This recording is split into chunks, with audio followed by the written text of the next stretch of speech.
how do we change environments. A lot of people think about stranger danger. I'm from within a Chinese background, Asian background. There's that whole idea of saving face. I think there were so many things that have been overlaid and distorted culture. Then actually what's going to step into that space is pornography. Acknowledge and respect the mana of other people. Our feelings are a really important way of helping us interpret the world. Tamariki doesn't actually mean child. It means gift of our spiritual guardian. I think having no secrets can be a really useful tool. Tēnō tapuaho! And you're like, Devices are so much part of their worlds now. There's the sitting and listening, then there's the being present. This is little everyday things. This is not one big weird talk that you've got to learn how to do from some specialist. This is actually little things everybody can do.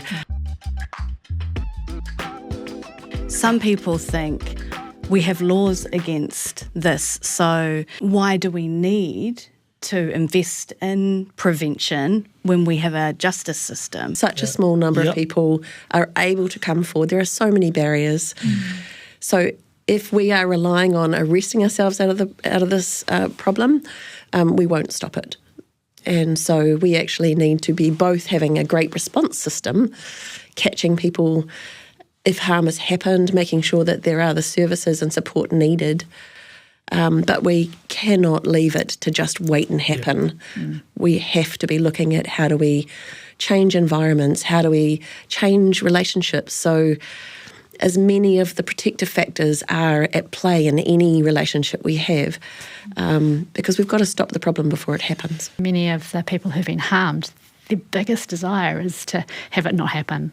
So if any steps towards preventing sexual abuse is just incredible.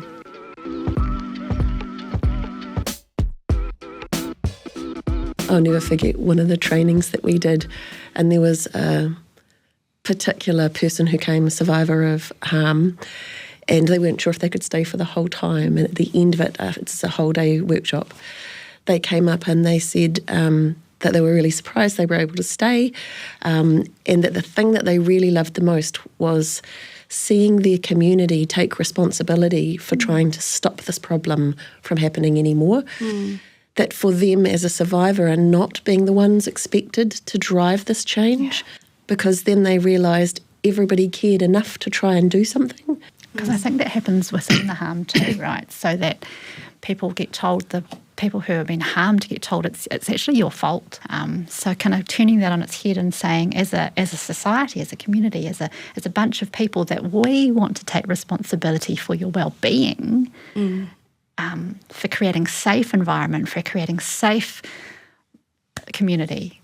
That takes something from some responsibility and pulling it back on the shoulders of the many, of the collective rather than of the individual. Yeah.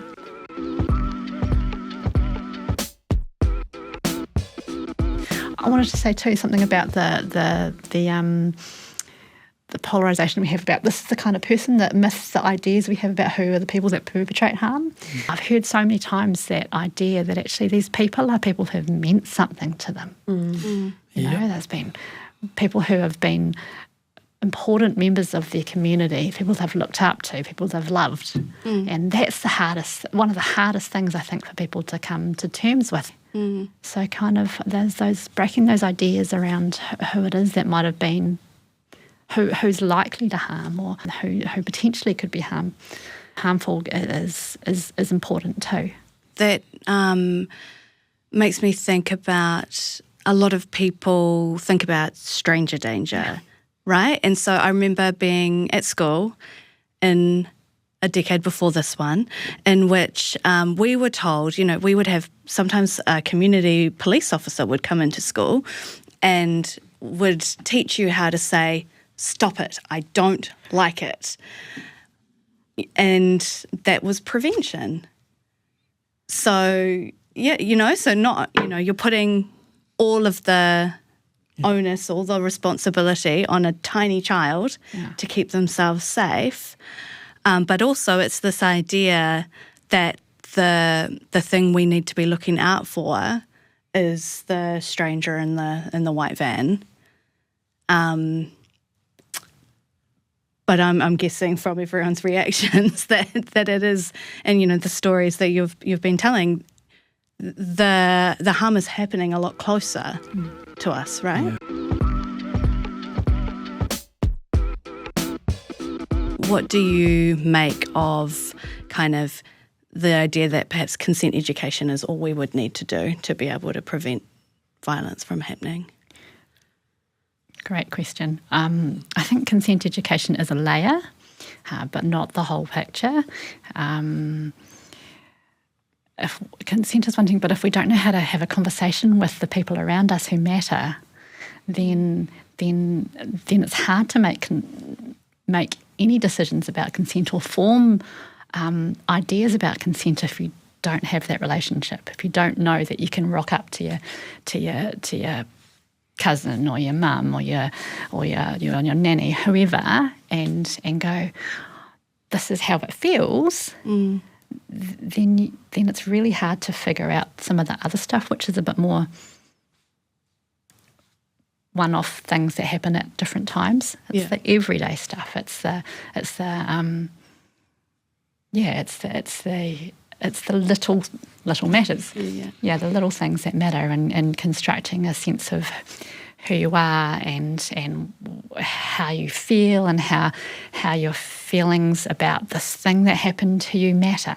So much of I had a conversation with someone this morning about little things like secrets and how that had an impact on her ability to say how it was. Little things like, I knew something was wrong, but I couldn't articulate it. I think the harm happens, but I also, so the acts cause harm, but there's always a context. There's always other things that how the system reacts to that, which can also be really harmful. And when you're talking about the system, what does that mean? If we can encourage families to listen to our children. So when someone comes and says to you, hey, this is what happened to me and it felt yuck, we can go, what do you mean? What happened? We don't go, you'll be right, boys were just being boys, or all the different ideas that we have. But we can stop and listen. We can stop and say, and make sense of how that felt for our young people and what that might mean. Those kind of things.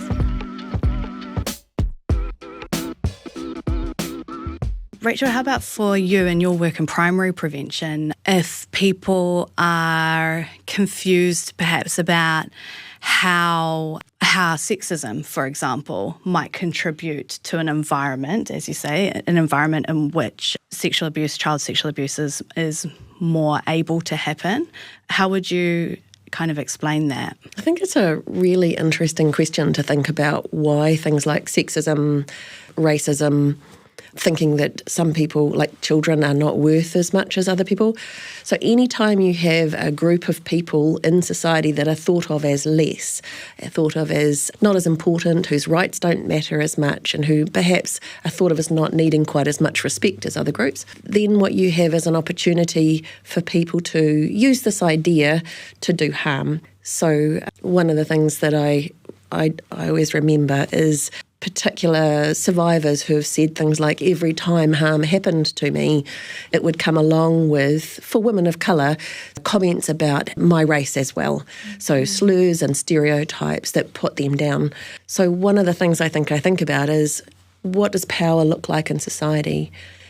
Who does society say is important and whose needs should be prioritised, and who are considered less than?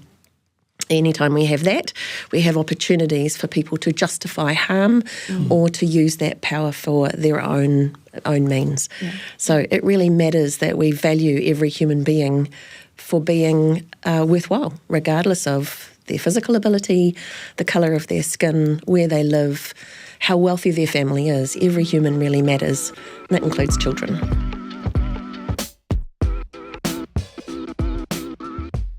within where I come from, within the Chinese background, Asian background, there's that whole idea of saving face. Yeah. There's all these different things that stop us from being able to talk. But I think if you look at that idea of saving face, that's about, it would be great to reimagine it or rethink of it as something like acting honourably. Like we save face when we act honourably in the first place. Yeah. So kind of reimagining it in a different way. But there are, in each different culture, I think we have different kind of little idioms that create some of these things, and to kind of reimagine how they might be would be a great thing to do. Yeah. I was reading something the other day that about a study of a particular cultural group. It was a UK study with Somalian women who had, they were involved in a prevention strategy and campaign. And people in that community, like many communities, found it very hard to believe that sexual abuse could happen to their children in their community from people who might be even in their homes.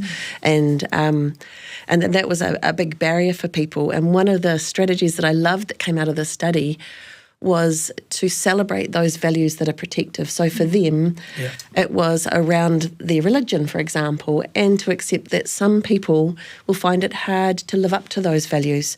And so we need to be able to talk about it so those people can get some help, and so we can make sure that our kids are safer. The other thing I loved about this study was it pointed out how incredibly difficult it can be for people to admit or to understand that the risk could be so close in their children, and that's almost an intolerable anxiety. So how do we support each other to bear that anxiety as a mum, as a dad, as a whatever you are, to bear that thought so that we can lean into this topic? Because if we don't lean into it, then we're just hoping that it's not our kid, it's not in our home, it's not with our people. And unfortunately, it is something that's pervasive, and it makes the most of us trying to make it not happen or not think about it. Yeah, and the overlay, like around the bringing back those historical things, especially from our culture, that like the honourable thing to do, like when we talk about stepping into a place of mana, that's the honourable thing to do. And I think there are so many things that have been overlaid in distorted culture. We have the similar around saving face and mana and all that sort of thing within our culture, but it's been overlaid by all of these distortions, and they've been used to do more harm than to do more healthy relationship development. What's an example of some of the cultural distortions we might see in Māori spaces that might be a result of colonisation? Oh, the fact that men are at the front of them, are the speakers on the marae. Those are I come from Ngāpuhi, by the way, so I'm not making judgment on tikanga and across the whole of Māoridom, but I'm just making a statement around my mother. You would never stop her from talking on the marae. And she was a primary speaker, and there's all these things in the cell wall. And, and as there's this whole just thing around the men being protectors. Hell, you talk to my mother about being a protector. Come on, she gave birth to 11 children.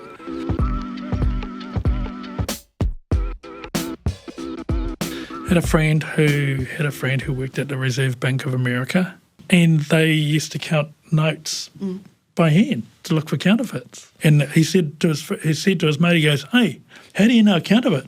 And he goes, "Oh, that's really easy. We don't study counterfeits." He goes, "What?" He said, No, if you study what authentic is, then the moment you see counterfeit, it's really quick to identify. And I took that and brought it into sexual violence. So this is what a healthy environment looks like. Because of some of the chaos that our families live in, when sexual harm does occur, some of the chaos has created the harm, or the environment, I should say, around it. Things like alcohol, other things, and it's the person who does the harm is responsible for the harm. There's no doubt about it. But the ways of reducing harm is in the context. It's changing these little things around it. And he said, so when you tidy up all of those, when you teach people what an authentic, healthy relationships looks like, anything outside of that is harmful. So that was And then that's, in the same way, that's easier for people to identify, and it's easier for people to speak up, and it's easier for everyone to say, hang on, we've all agreed to what healthy looks like, and that's not it, so we're going to do something about that.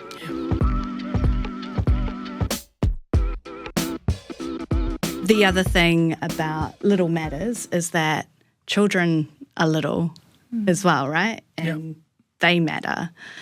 And I think that's something that we've talked about a lot in making Little Matters is that we need, as a society, to see children as people, as full people. And I think, you know, Lisa, you were saying different contexts. Like, we can practice that everywhere, right? Like, I think even in a cafe or, you know, these places where children exist, but they're quote unquote not for children. Yeah, I think some of the dynamic, even the whole languaging, right? Yep, children are valuable, they're taonga, right? And when you look at te reo Māori, right, tamariki. Tamariki doesn't actually mean child. It means gift of our spiritual guardian. It changes the whole context of it. So when we understand as Māori, like if we're tamariki, then these are gifts of our spiritual guardians, it's sort of like, okay, what do I need to do to look after this gift? And I think sometimes the whole, that's some of the transliterations of te reo Māori have been changed to simplify, but actually there's quite a complex wrap when you consider for tamariki what are the protocols and tikanga and practices, little matters that you need to attend to. And it's as simple as like talking to them respectfully, using the right language, coming from your role of mana. Like for me, I'm a kaumātua now, so I mean, in the past I was a tuakana and now I used to be a taina, so speaking from those different positions in my life. So I think it's really critical. I think there is something to be said around, yes, we know children are valuable, but I think there is also, there are narratives that actually say this is how valuable they are. It doesn't just apply to little people, meaning children, but I'm a tamariki, so I've got to behave like a tamariki, like as a gift of our guardian. When I think about Little Matters, for me, when I think about the prevention of child sexual abuse, it is not one big talk or one action that helps to create safer spaces and safer families and safer kids. It's the little things that you do every day. It's not one big talk, it is small things, and those small things really add up. So I think the Little Matters makes it easier to do and makes it a little more approachable for people to do prevention actions, You know, little movement makes big change, right? And so it's that kind of idea of all the little things that we're intentional about doing, how that can create a bigger picture. Because sexual violence is quite scary, you know, and all of a sudden it becomes really big. And sometimes I think there's a notion that things have to be big to bring it back into perspective.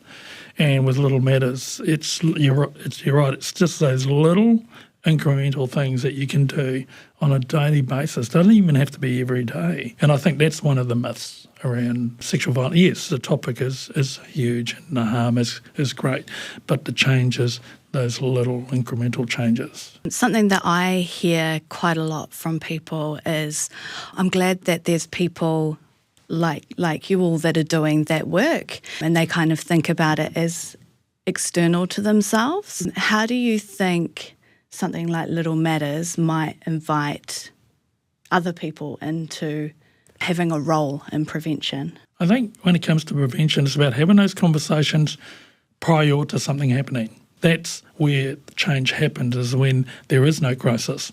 You know, crisis has a dynamic that, you know, gives to making changes, but it doesn't always. Changes don't always have to come at crisis.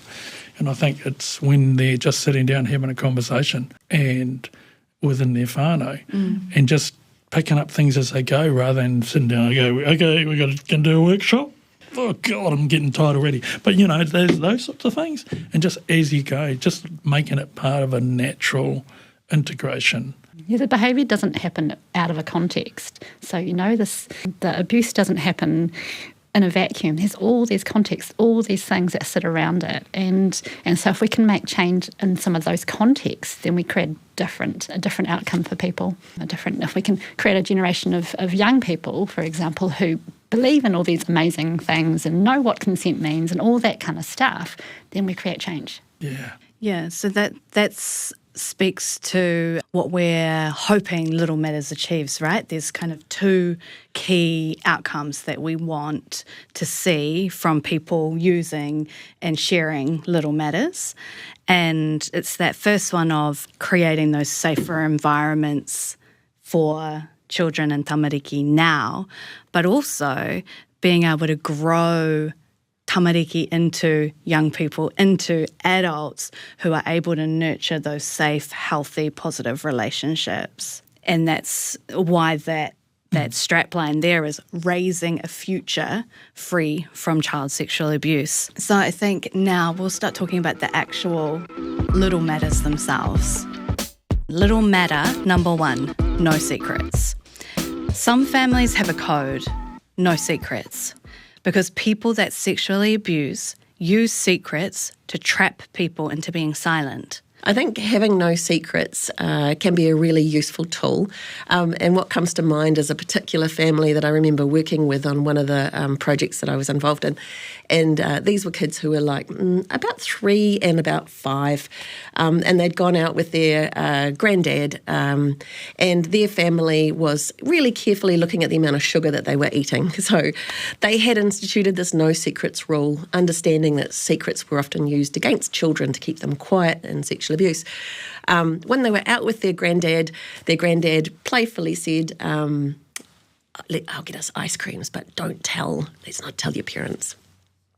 Now, those kids had grown up with the no secrets rule and said, I'm really sorry, Granddad, but we can't do that because we don't have a secrets rule. And I thought about that afterwards, and I thought the Granddad was really confused and was like, overreacting, what are you talking about? But then we thought about it later and we were like, if for some reason somebody was wanting to keep a child quiet, having that no secrets rule, and it comes out through an ice cream situation, is a really excellent way of saying, actually, this young person isn't going to keep what's happening a secret. So it's like an external inhibitor if somebody does want to do harm. The family had a talk about it, actually had a really good laugh about it as well.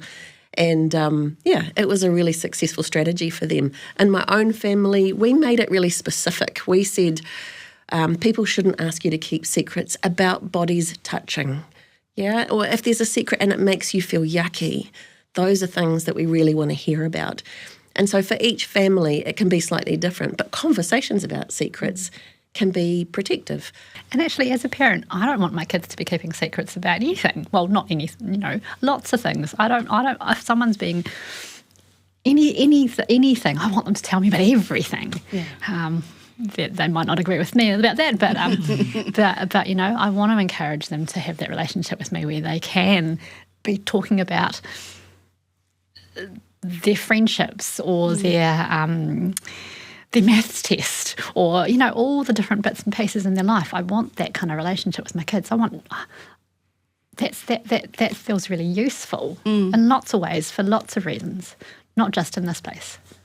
The intention with secrets is that it's always hidden, and when we're talking about birthday surprises, eventually everyone's brought into the fold, right? Eventually everyone's jumping up and going, surprise! And we all know now. We always use birthday parties as our example. When your kids are little and they've found out the rules for things, and they'll say things like, the rule is birthday presents are secret, and they really get into rules. And then we would go, interesting, birthdays are surprises because we all get to find out about them. Yeah. Now, secrets are things that we don't do so much in our family because sometimes people will use them against us to try and make us be quiet about something, and that can feel really bad and make you feel really alone. So we just use things like birthdays. Also, sometimes when we would talk about things going on in our family, and we would say things like, in some families, they try and keep these kinds of things a secret. For us, we try and talk about it because we think it's important if any of that stuff happens to you that you feel like it's okay to talk about it with us.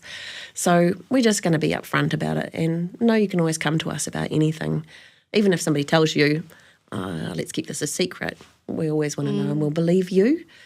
Yeah, that was when I asked my daughter, I remember saying to her, having the parents that you've had, what was the most effective thing that made you realise that we had your back about things like abuse? And she said to us, you did lots of things. I still remember, no secrets, only surprises, kind of this kind of, children of people who do this work. And then she said, but for her it was, you told me no matter who it is, I will believe you and I will take it seriously, no matter who it is, no matter how close they are to you. You will always be the one that I will be listening to. And so something like that. And I remember at the time going, wow, that was the thing that was important for her, that said, I've got your back and I'll listen to you. Yeah. And no matter what if they've tried to get you to be quiet, if they've manipulated things, if they've made it out like you were silly if you were speaking up, no matter what, I'm always here for you. And doesn't matter who they are. And I just remember having this real moment of going, oh my gosh, thank you for sharing that with me. And it'll be different for different people, hey? Yeah. But for her, that was it. It was, I'll take you seriously. Yeah. Yeah. Thinking about my own daughter, what she found was she knew that when she spoke to me, I'd believe her.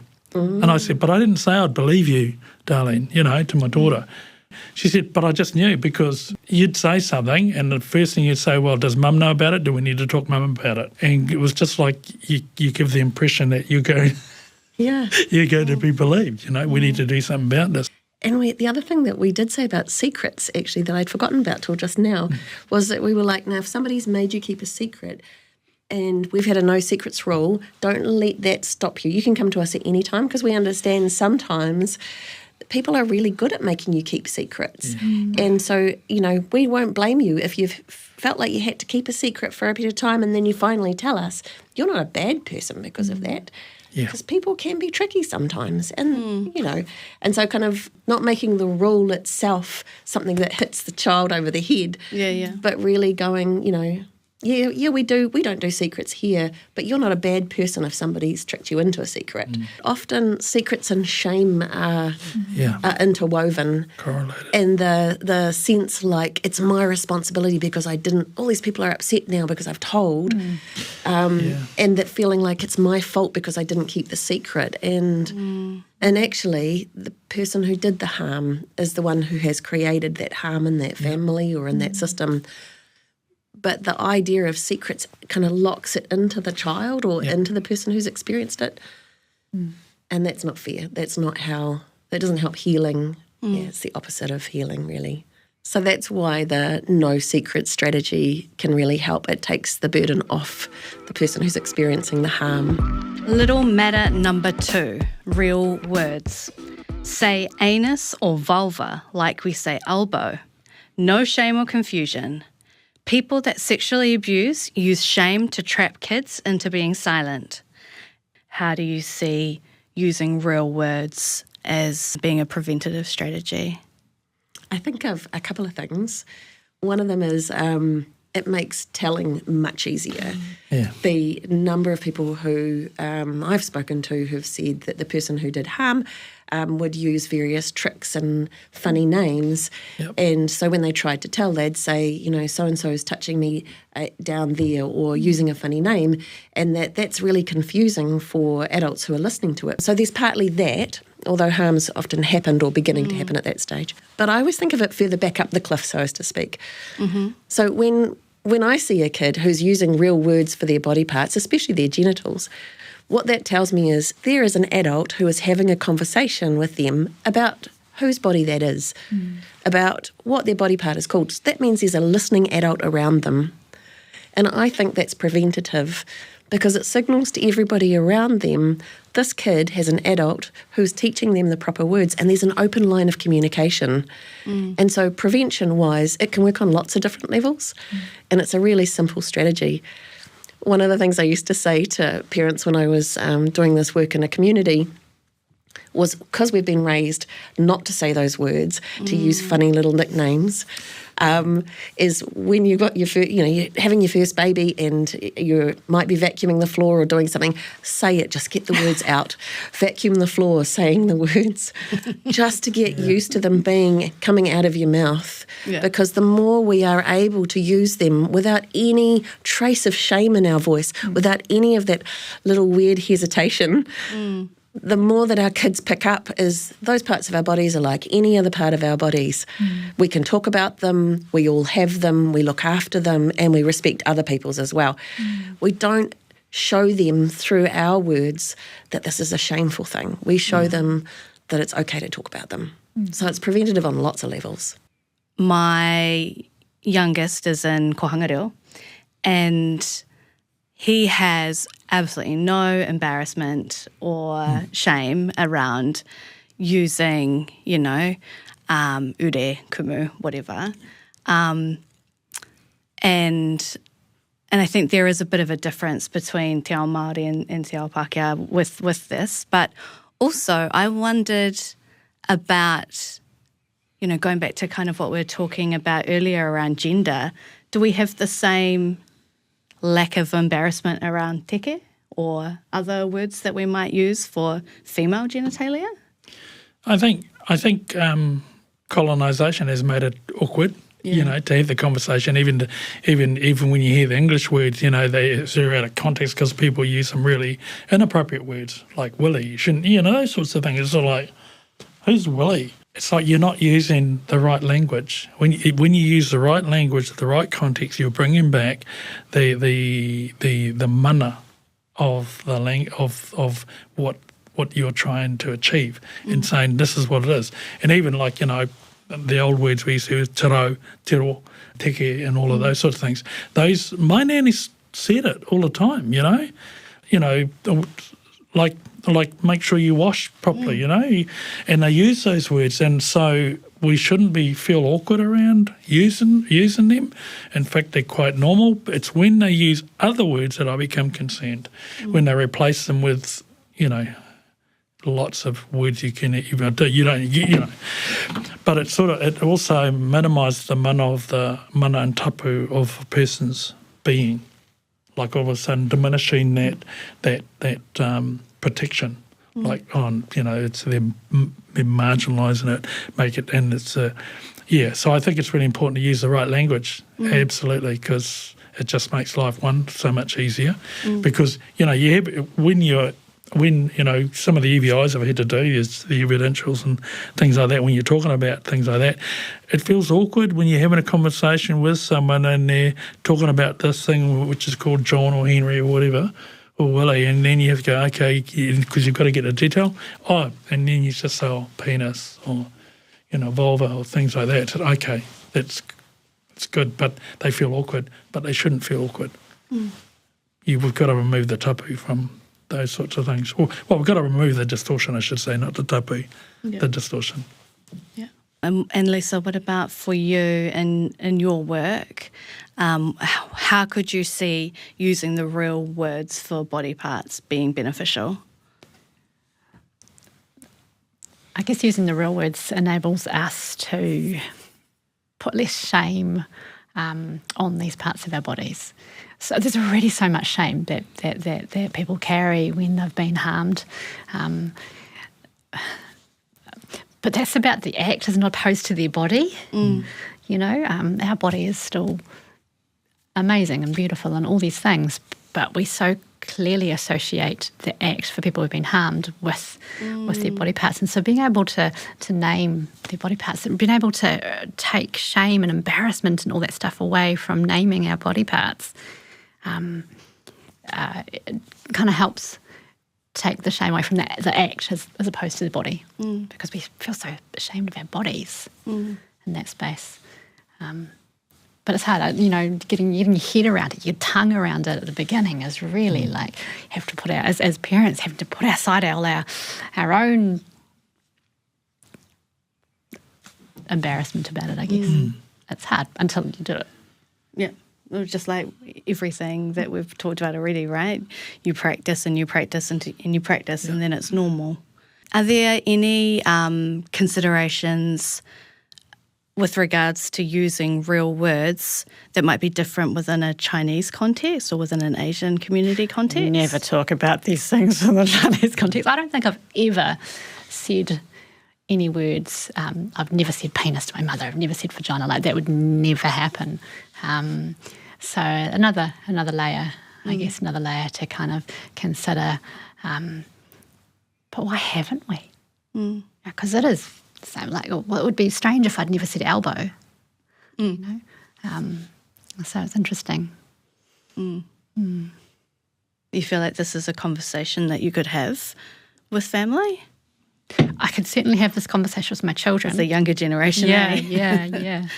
I remember a conversation with my dad, when he was around, and this was years ago, and he was very confused as a child when they talked about the birds and the bees, when they related a relationship. He just didn't understand it at all from his world of te ao Māori and using the appropriate words, because he was confused as a child, one, and he was told that this is about relationships, the birds and the bees story, and he just sort of like, it's really weird, a bird and a bee, it doesn't make sense, and as a child, and when he grew up and all that sort of thing, I realised, they're talking about, the genitalia and all that sort of thing. But he when he applied the kupu Māori to those sort of, it added mana, because we asked him this question around how a lot of the kaumata grew up with the language that they had.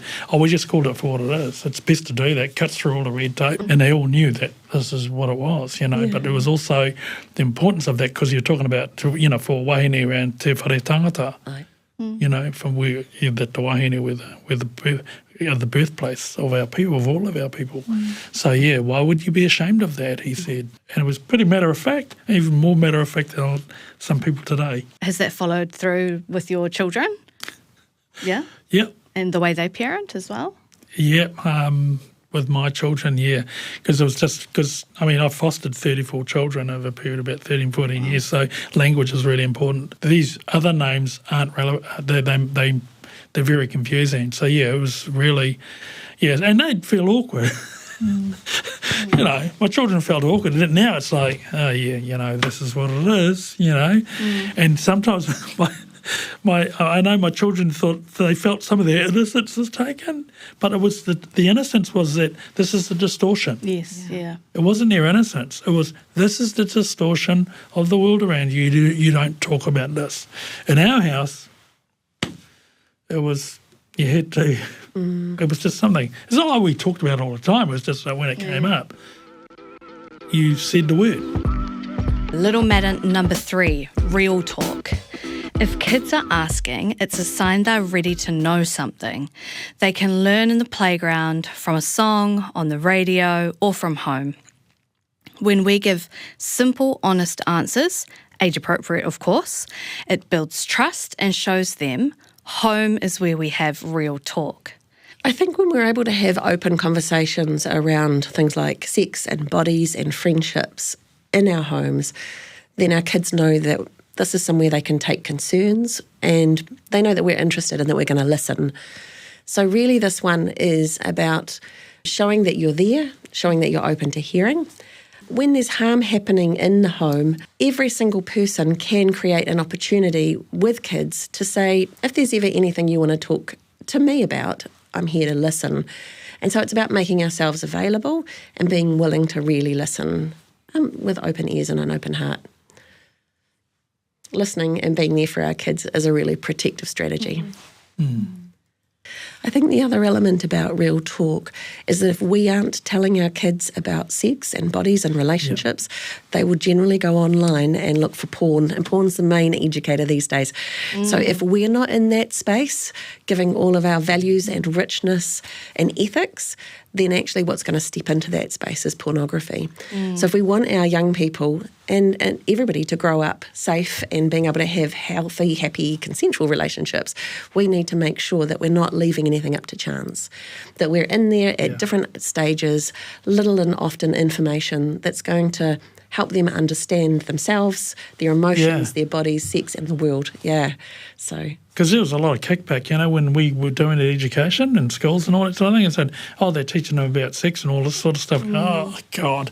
I said, well, and then I just sort of we just sort of said, okay, just so you know, if we don't, this will, that screen will, this device will. It's, in fact, we're a little bit behind the 8 ball, people. There are things that our children know that, like, oh, my God, we're very, they might call us prudish, but those are the boundaries, So, it is, I agree, it's really important. And a significant amount of pornography involves coercion or non-consent, so sexual violence of some kind, and it can be passed off as just sexual activity.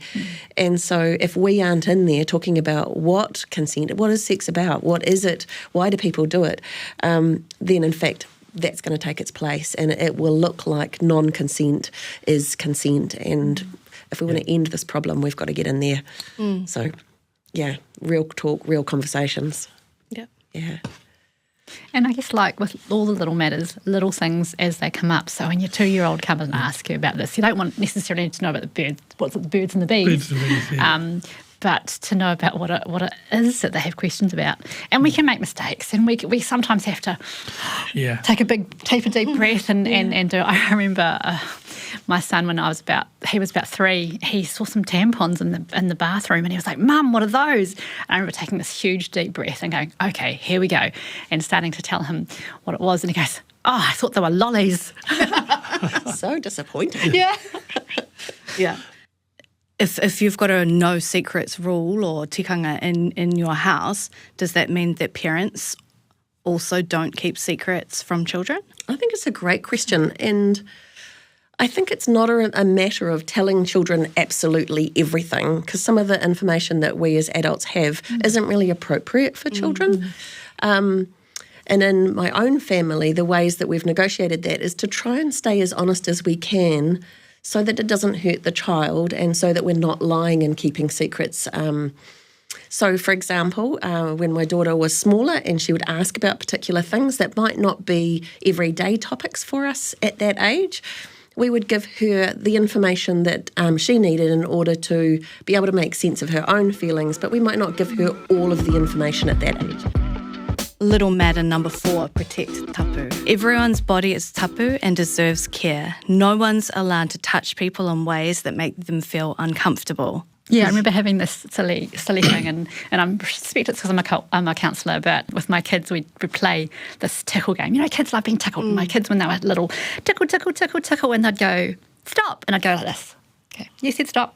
Your body, you get to say stop, and they'd go, go. And so we tickle, tickle, tickle, stop. And it would be this really specific and really intentional sense of, you said to stop, it's your body. I'm your mum, but and I'm not going to tickle you any further than when you allow me to. Yeah. And it's again, it's that same message. It's that real intentional sense of, this is your body. It is yours. You get to have a say about what happens to it. And therefore other people have a say about what happens to their bodies too. It's great too when you have kids, when you have more than one, and then you can have the same message when someone's doing something to someone else and they're like, hey, their body, they get to say. Yeah, that's right. So I think having the word tapu shared between me and my kids, and that we all understand what it means, I think that that's helpful, because when we talk about behaviours and we talk about bodies and we say, oh, that's tapu, like, don't hit your brother, his body is tapu, everyone automatically understands. And they understand it at a deep level as well, not just, oh, that's not just a thing I'm not meant to do, but rather my actions that I'm taking are impacting the tapu of my brother and I don't want to do that. And so that becomes the shared language that we have. And my youngest in particular, you can always hear if his older brother has hurt him or done something, because he'll say it very loudly, "Tēnā tapu aho!" And you're like, yeah, okay, what's going on? That's like a cue to go in and see what's happening. But I think that then becomes a really easy way for all families. Like if everyone has an understanding of that word and what that means, then any families, not just Māori families, can start to have that shared language. And I think it breaks down a lot of those kind of barriers to understanding. Russell, I wanted to ask in particular, what's the relationship between tapu and mana? And what do you think's missing in terms of how we're currently teaching our young people about consent? Yeah, good question. Firstly, around consent, it's sort of like, so we're teaching people because consent is one part of it, but we say to some people, should you ask? Because quite often, consent is a bit like, when one of my children ask me for money, I feel obligated to answer. And sometimes when you're trying to get consent, you're putting the onus on the receiver of the question. What I'm hearing is that if the question is shifted away from can I, and the question kind of comes inward to is this? Yeah. Is this tapu? Is this, am I respecting my tapu? Am I respecting their tapu? Yeah, absolutely. Then the question's quite different. Yeah, and what's going to enhance mana for both of you, right? Yeah. And so the question should be reflective and inflection, like should be asking myself, should I do it? And of course it comes back to that thing, I just want to do what I want to do. There's no mana in that, because it's no longer about the relationship. It's about an act and wanting to achieve the act. So I think that's why that's really important. Yeah. I always say to people, should you ask?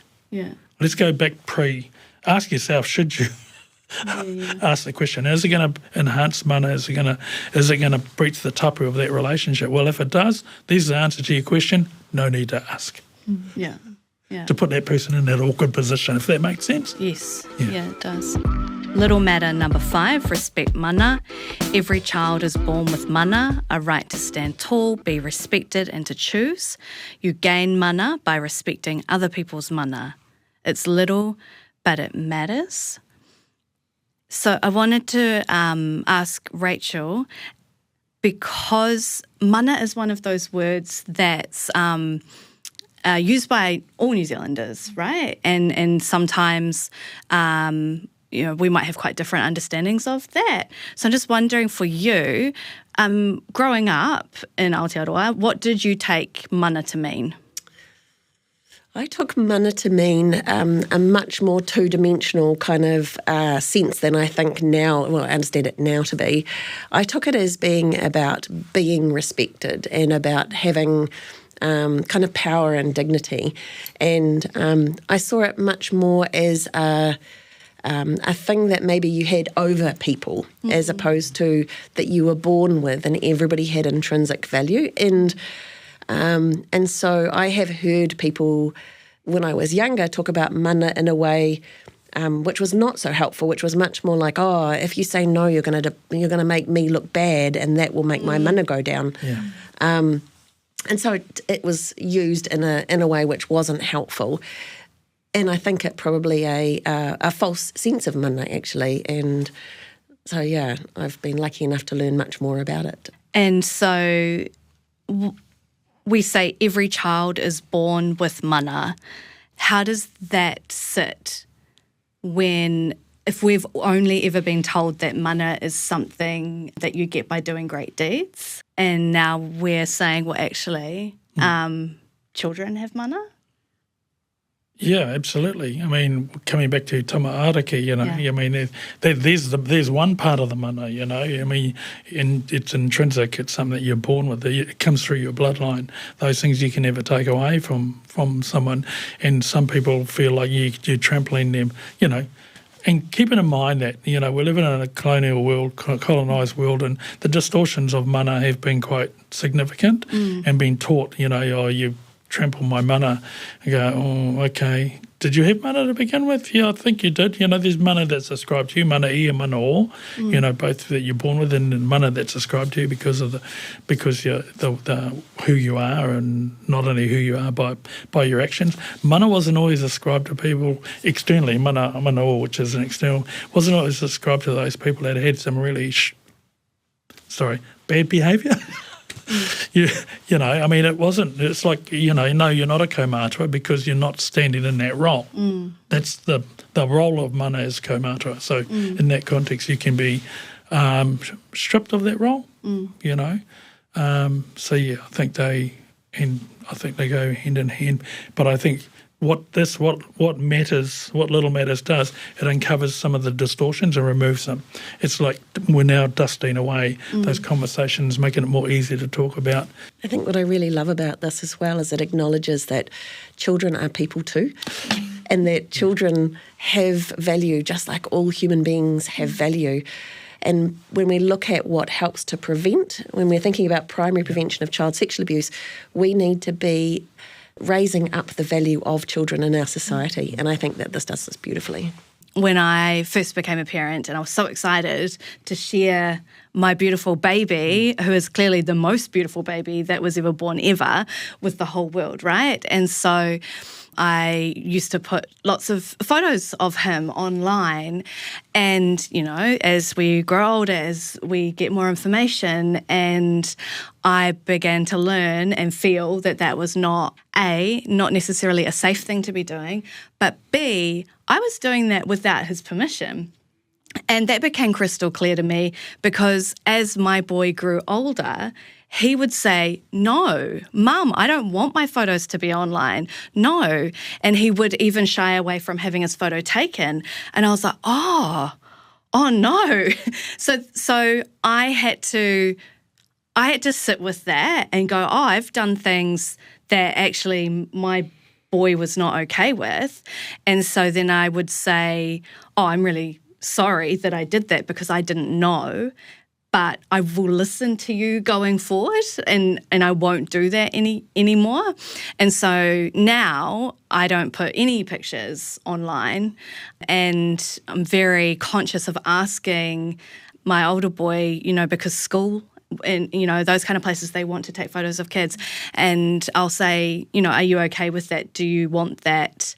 And when he was younger, he would say no, but now he's like, he'll think about the context and make a decision. But yeah, that's kind of an example of both owning mistakes and also respecting mana, because I'm respecting the mana of my child to say what's right for him, and he got to decide that. And what's really great about that is that when he knows that he has mana, that I'm acknowledging and upholding, and then he feels that, then he's able to acknowledge and respect the mana of other people. Little matter number 6, respect online. Online is real life with real good and real harm. So take an interest in what the kids like, help them to treat people kindly, and if people act weird, talk about it together. That's how we make it safer.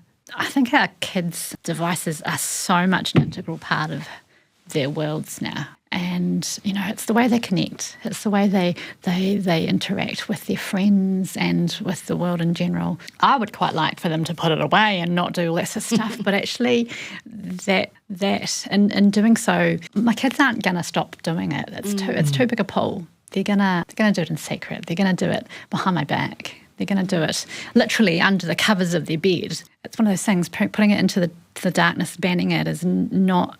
is in some ways denying the way in which the world is working. When our kids are beyond our control, when they're adults, we don't have control of that either. And so I guess I'm wanting for them to develop a useful relationship with technology. Yeah. So that it's whether I like it or not, technology is a part of my children's life, and it will be, and so we can get a relationship where we can be open about that, where they can have a conversation with me about, I can sit alongside of them, what are you scrolling? Is probably more useful than me going, put it away. And I can see what they're scrolling, and I can see the things that they're looking at. I think the online thing is a really interesting one because it very easily brings up a lot of anxiety for us parents. And we get really worried that there's going to be somebody who is across the other side of the world who might do harm to our kids. And so the urge to take away that or to restrict is a really natural response. And one of the things when I was working at NetSafe that we used to say is the easiest way for children to get around your filtering or your rules is to go next door. So I think about this like many skills that we give our kids. Crossing the road, water safety is little bits from when they first start using it. So you don't let somebody jump into the creek at the deep end, for example. You start in the shallow and you're with them the whole way. So as adults, we can be alongside them and enjoying things that they do enjoy. One of the barriers to kids coming to us when something's going wrong online is that they think that we don't know anything about the online environment or that we're going to take away this amazing tool that gives you access to all these things. And so I think if we are creating a pathway for them to talk to us, if we're alongside them, as you say, and we're doing fun things with them, then they will come to us because they know we understand. So every time my daughter would come up with a new app, so when Snapchat came on the scene, we quietly got Snapchat and we were like Snapchatting her. So we were in the space and we were having conversations and we could say things like, how many of your friends chat to you on Snapchat like each day, and what's that like, and does anybody say anything weird? So you've got a pathway in there and a way to be able to talk about something. If this is a world you go, I know nothing about that funny stuff online, then what you're saying to them is don't talk to me. And we want to keep that door open. Little matter number 7, which is feeling heard. So kids can ask heaps of questions. It can get annoying, but knowing they feel safe to ask and that their voice matters, it's priceless. Going back to, opening that door for kids to tell us about things, whether it's what they're doing online or about what might be happening at school or anything. How does Little Matter 7, feeling heard, help to create an environment that protects our children? I think giving our children and creating an environment that gives our children the ability to, or means that they feel heard, just opens up all of the opportunities to talk about anything. It's how we want our families to be. It's quite aside from sexual abuse, it's actually what we want. We actually want our children to come and... We don't have children so we can put them in the box. We have children to have a relationship that's rich and connected with them, so that they can come and talk about everything and anything they want. That is then protected because then we know that they'll talk to us about, and so they can, they'll know that they'll talk to us about all the different things, all the difficult things in their life. If they come and start talking to you about the fight they had with their best friend when they were 5, then they're more likely to come and talk to you about something icky that happened when they were 13. Yeah. Creating those opportunities, creating that openness between us is incredibly protective. When you talk about, and you'll know more about this, Russell, but people who have predatory ideas, you're not going to choose someone who's connected. If you have a choice, you're going to choose a kid who's not connected, who's not connected to the whānau, who's not connected to somebody who they'll tell. So creating an opportunity to have connection within our families is just what we want for good family. Just what we want for connection. It's not just about sexual abuse. I like what you both said earlier and some of your comments around being present. Like there's the sitting and listening, then there's the being present and give them having a feeling that you're present, and being there, like putting things down, they're just sharing and putting things down and just being present and a whole sense of feeling heard. And I just want to, I like what you're saying about when people who are looking for people who harm, they won't, they target vulnerable people, and usually vulnerable people aren't being listened to. It then creates more vulnerability. And the problem with that more vulnerability is that when you have someone who is wanting to do harm, they will hear them. They will start to listen to them. And that's part of the grooming behaviour, is they will listen. If you don't listen, we know someone who will, which is really sad. So you need to be the one that listens to them. You know, we need to be. So one of the things that I educate families is sort of don't wait for a crisis to happen. Just have a hui every, like, for example, firstly, our hui was on a Wednesday. It was at 5 o'clock, and each child took responsibility for leading the hui. Beautiful. Now, the hui, when we first started, would only last about 6-7 minutes, right? Kids, you know, what's one thing you did well and all that. So we were conditioning them to be able to talk, to get to that point where they be able to talk about the difficult things, but it wasn't so much in that hui, in that 10. It got longer and longer, by the way, because, you know, one of the mokos, one of the children we had in our care, you know, he was 5 years old. He goes, all right, call in the meeting to order this 5-year-old, right? So this is, but it's about that, just giving that child responsibility with the support of the elders in that moment. All of a sudden, all right, I'm in charge, you know? And so, but more importantly, that moko felt, okay, you're listening to me now. So it set up the precedence for when, for example, me or my partner was at the kitchen sink a couple of days later. Oh, you know, I was talking about school the other night, you know. Yeah. I said, oh, well, you know, there's this thing that happened, and then, and then all of a sudden you've created the environment. We said to whānau when they have this hui, whether it's 5 minutes, 10 minutes, don't make it big, make it really small. And he said after each young person says, hey, I'm in charge, right, we're going to all listen to me. I'm in charge now, koro, you know. And then all of a sudden it sort of like gives them that authority and moment. They're listening for those other moments when they catch you in the garden or you're on your way out and they catch you. Said, oh, can I just tell you about what happened? Little matter number 8, owning mistakes. We can all do wrong. If we get called out on it, we can listen and do better. We don't need to lose it or get defensive. When I think about owning mistakes, I think one of the things that it can show kids and everybody is that all human beings can do things wrong. Yeah. And so it's really hard to tell, you know, your caregiver or your parent about, you know, uncle or auntie. If everybody says, uncle or auntie, they're a good guy, they're amazing, they never do anything wrong, because then surely it must be me that's wrong. I did something wrong because they're never wrong, so it must be me. So part of owning your mistakes is about showing that adults mess up sometimes and that it's okay to talk about it and that you're not bad if you raise something. And so it's modelling something really important is that if uncle, if auntie, if granddad, if grandma does something and you go, oh, it looks like I can still love them and they've done something wrong, that's an important lesson for kids to be able to see in adults. It means telling is a bit easier as well.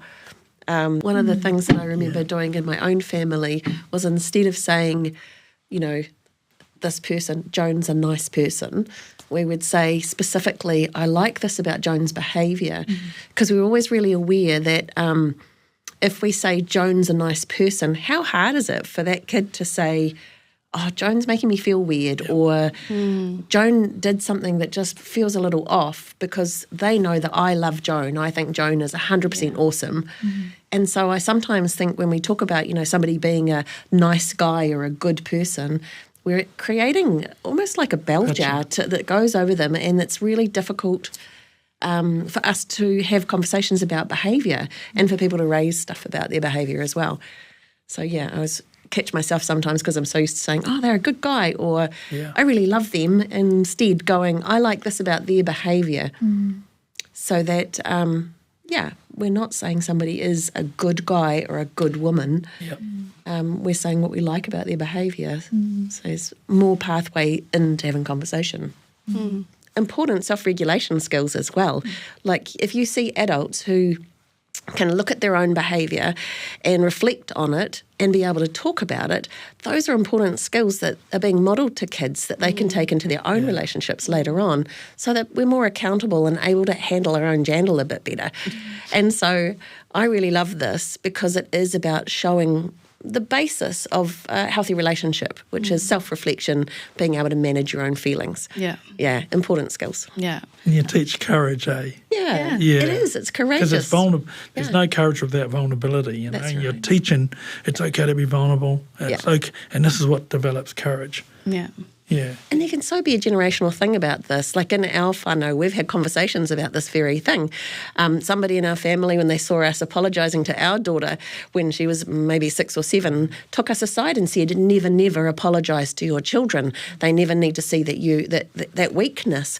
And we were like, we actually really want to show our child that adults do mess up sometimes, and that the skill, the beauty, the power is in being able to recognise it and talk about it and to try and do better.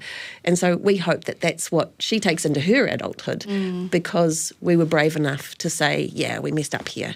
Yeah. There's something too about modelling imperfection, well, not purposely modelling imperfection, but being imperfect, that allows so much. For our mental health, it's great. Yeah. So I don't have to be perfect. I'm so anxious and bound up about trying to have to be perfect all the time. I can just be human. I was also thinking as you're speaking, Rachel, is that we're not adversaries with our children. Do you know what I mean? Like, it's not us against them. Yeah. We're all together and we love each other and we're building each other up. Yeah. It is such a shift. It might feel that way, but that's where... I mean, sometimes it does. Yeah, but it's not. It's actually not, eh? Yeah. That's the development of the relationship. Yeah. Yeah, and just telling them, own your mistakes, doesn't really work. No. Yeah. You kind of got to Really shell bad? it. Really? You'll get that thrown back at you pretty quickly. The things I've had to apologise to my children about, I wish I had known better then, you know. But just, I wish we had this when I was a young parent struggling didn't even know this. You've got this life, right? There's no book that comes with it, and you go, okay, you know. And these sorts of conversations around mistakes and that, there were things I would have, you know, that when looking back, and I would have known to do differently if we had the space to have the conversation. Not always easy, but like anything, the first lift is always difficult. Okay, little matter number 9, learning feelings. It's important to learn our feelings. Worried, excited, mad, name it. Talk about it, because when we can name our feelings, it's easier to tell when something feels wrong. And we can all be both soft and strong. Boys, girls, everyone. No one needs to bottle things up. Our feelings are a really important way of helping us interpret the world. And so if we squash those feelings down, there are so many things that either the often gendered ideas about how we're supposed to be as in different people. So, if you've got somebody who's we tell our people that these people are allowed to be vulnerable, but these people have to be masculine and tough or whatever it is, and we have all these other ideas that suppress our ability to just connect with this really important anchor that's going to tell us something about the world. Or if we tell girls, for example, that they're allowed to be vulnerable, we tell boys, for example, that they're only allowed to be tough. We often tell people that they're allowed to have this much worth of emotion, but not this much. So they're allowed to cry for this much time, but then after, 5 minutes or so, you have to just wrap it up. We don't allow that full expression. But if we were able to, then we could maybe find out what that's what that's talking about, what's sitting underneath. Yeah, I think it's when you role model what's okay and it's okay. So firstly, teaching emotions through sharing emotion with my children was something that I think showing it and sharing feelings and naming them and talking about them is really empowering. And it certainly was for my children, because I have conversations. My eldest is 43, and my baby, he's 35, and they're having conversations with me that started way back when they were children. It's so lovely to see my children be able to speak, express themselves, but that didn't come by chance. It had to be role modelled, and you had to have the conversations about talking about your feelings. Talking about how you missed Nana when she passed away, and seeing their father and mother share these moments of intimacy, of when they lost their parents and all that sort of thing, and different times of life, and when they were upset and they felt a bit, all those sorts of things. And I think, with little matters, you can teach it through expression, through talking, and just being part of your daily life. Those like, oh, that wasn't cool. And I think naming, giving voice to those, whatever language you might use, is really important, and it's the start of the journey of being able to release those. Because we all know what happens when you push them down. Yeah. It becomes quite harmful internally. So, yeah. I think that's such a good point. I think in terms of feelings, sometimes our society can teach, particular genders, you're only allowed to be happy and angry. And when I think about lots of male survivors who have talked to me, it's really confusing because that means that they've only got language for a very narrow amount of feelings. So it's very difficult to understand what's happening inside you and to be able to talk about it and connect and get support.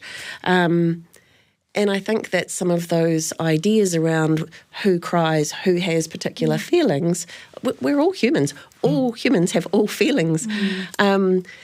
Is that we actually create risk there because people can use those ideas of what a real man or a real woman does, and it can trap people and silence them. Silence and being trapped into those ideas can be tools that people use to do harm to kids. And so when we are developing a language of feelings, we're giving them resilience and future skills to be able to be good partners and healthy in their own relationships. So I think it's a win-win for when they're little, but it's also a win-win for when they're older. Yeah. Because even that whole thing around, sometimes one of the responses is I'm angry. Yeah. When in actual fact it's the wrong feeling. Because to use the feeling I'm hurt is not very masculine. You know what I mean? It's sort of this is the notion you get told. So I'm really angry. I'm upset and angry, but in actual fact I'm actually hurt. Is there a sense that perhaps if kids speak about an adult in a not positive way, that they get told to stop? They're being disrespectful or they're being rude, and so they can't? It's all those little idioms, again, those cultural kind of ideas. Respect your elders. Those kind of things that tell us you have to do these things. And some of those ideas, those rules, they undermine a kid's ability to check in with themselves. I think that's why some of these little matters are so important. So things like, talking about emotion. We get told so often, no, you're just overreacting, or you're being a drama queen, or you're doing this, or you're doing that, and we're not told your emotions are there for a reason. They're telling you something about something that's happening. And so if we get told, oh no, ignore how you feel, ignore how your body feels, ignore, get smaller and smaller, then it doesn't allow us to have the language and the ability and the to be able to say, oh, when this happened, it felt yucky. Little and often. It's not about big serious sit-downs with the kids. It's about little everyday stuff. It's about listening to them. It's about spotting those openings, like a funny look or a question when they see something that upsets them or makes them curious. And it's about casual check-ins in the car, at the beach, or going for a walk. How do you see these kinds of little matters coming about perhaps in your family, in everyday life? Exactly those things that you talked about there, Sherilee, the conversations that occur as you're walking along the street, or they're not the sitting down and looking at someone like that. They're the conversations that occur as you're peeling potatoes together, or just doing life. That's the stuff that's indicative of relationships. When I remember the kids coming home, every time after school, and it'll be, how's your day? It's those conversations, it's those, as you said, little and often, that creates opportunity to connect and to develop a tikanga around connection and love. Yeah. Yeah. Yeah, and the thing around little and often is like affirming, like trying to spot when working with your family and whānau, when they do something well, affirm them often. And when you want to correct them or give them the right information, that'll be just a natural flow. But if you're only just doing you can do this better or something different, and that it sort of sits out of context, but just through the affirmation, regular affirmation, saying but you've got to spot the good things and you've got to be mindful of that. And that's what I've found anyway. So like affirmation. Hey, look, we just want to correct this with you. You go, oh yeah, and because you're listening, because you're not doing it because you're picking on them. You're doing it because it's in context of I've done all these things well, and here's something I might want to adjust. So it's also in the context of we talk all the time. We're talking all the time, and I found that really useful. So little and often. Yeah. Just on that point, I find it really useful to pick up on small things, like the Oscars. If there's somebody kissing another person and they don't look into it, is not to make that like the talk about consent, but to just pick up on it and weave it in. Because I think our kids learn from us what's okay to talk about by what we talk about.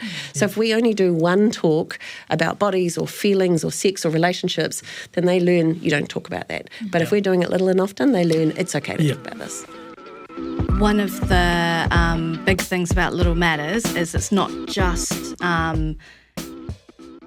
talking through the little matters with your family and your wānau, but it's kind of sharing them more broadly.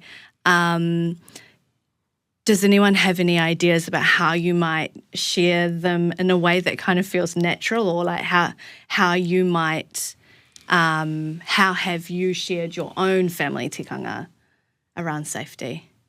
For me, there's showing and then there's telling, and sometimes I think I do both of them. In my family, people often say things like, my catchphrases are often, I just need to ask them what they want because consent's important to me. And so often I'll just like tack that on the end of things. And in some ways that's a bit of a signpost. In fact, sometimes now my siblings will come back and go, and we know consent's important to you. And so it kind of gets woven into it. And the other thing is, we had a magnet on our fridge which had the touching rules, and so that was one of those ways where every single person who made a cup of tea got to see it, and so that was a way that we shared it. So yeah, I think it's an everyday telling and doing. Yeah. One of the things I love about Little Matters is it's so positive. It's like, this is this little thing we can do and make a difference. And for me, if I'm excited about something, I'm just going to tell my friends. I'm going to tell everyone at opportunities, I was just on the side of the road, or, the bus stop. No, not quite, but,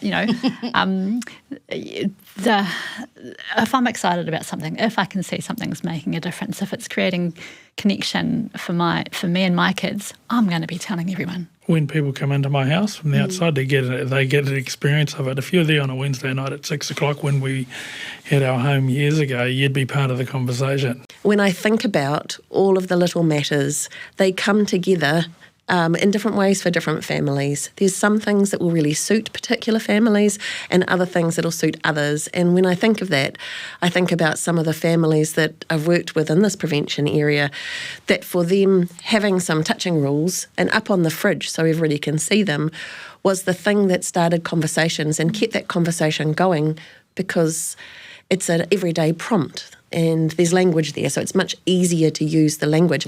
But for other people, it was secrets and surprises, and they made that really normal. So no secrets became so normal that, in fact, everybody around them knew, actually, you can't get these kids to keep any secrets. They're going to come back and say, Granddad gave me an ice cream and he said I need to keep it a secret.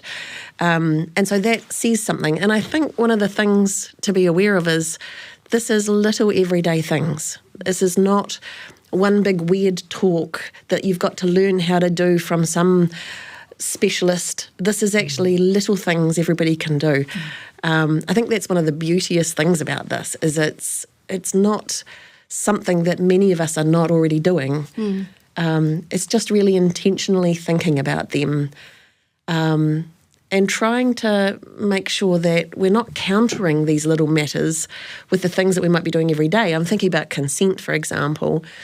There's so many ways with our children that we undermine their sense of autonomy and their ability to give consent. If every day we make decisions for them, say somebody is using a wheelchair and their caregivers make so many decisions on their behalf every day and don't give them any choices, or, you know, you need to have a jersey, you need this, you need that, and not listening, and then they get to be 14 and they sit in a classroom for an hour and have a session on consent.